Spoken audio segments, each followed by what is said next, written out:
Kiss tayo ngayon kasi wala yung aking mga apo. Okay. Alam niyo ba ang ginawa? Dinala ko ng anak ko ng box na lagayan ng mga damit. Kasi yung lagayan ng mga damit ay karton lang. Pakita ko sa inyo lagayan ng damit ng mga damit ng mga apo ko. Pakita ko sa inyo. Tsura. Ay, okay na lang yan. Di ba, Bika? Diba? Yun ang lagayan ng damit ng aking mga apo. Kaya dinala nila ako ng maganda-ganda naman. Sabi, mama naman, tingnan niyo naman ang damitan. Oh, oh diba? Sabi ko, okay lang yan. Para pag gusto ko pa kasi sinabi, na lang yung karton lang. Oh. May cover natin dito. Yan. So, ating ang anuhin, ayusin. Ayos tayo Ayan, mag-ayos tayo ng mga damit ng mga apo kasi nga wala dito at mga apo. Nagsiuwian na kasi nga weekend ngayon, Friday. Oh, walang pasok. Ay, ganito naman gagawin. Ay, yun, nakakatamad naman. Diba? Nagligpit. Tapos pagdating, ang aking mga niligpit tinukre, wala na naman, na naman. Ikakalat na naman. Ay, nako. Ano ba yan? Diyos mio, barbaridad. Pati naman kalat dito sa higaan nila sa taas. Oh, diba? No! Sa umaga. Hindi sila nakakaligpit kaya diretso pasok. Oh. Wala nang ligpit-ligpit. Ayan ang itsura nila. Mamaya, ayusin ko. Mapakita ko sa inyo.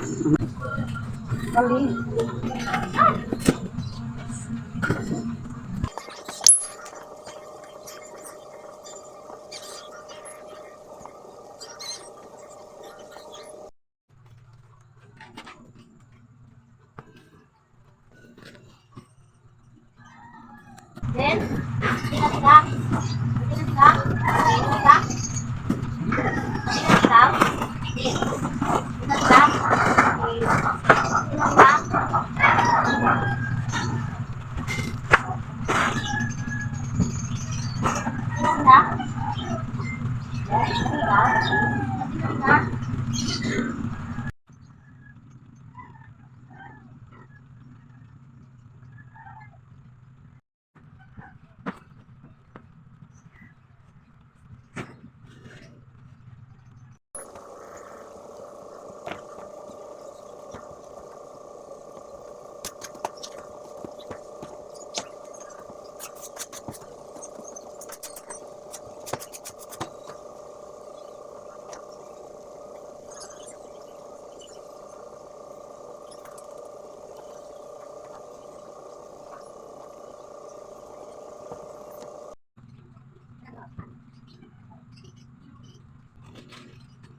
Wala mga bata, wala lahat, wala. Tahimik ang bahay ko, mag-isa lang ako dito. Kaya ito, ayan, maghugas lang tayo. Wala nang laman ng aking ano, kaya salinan natin.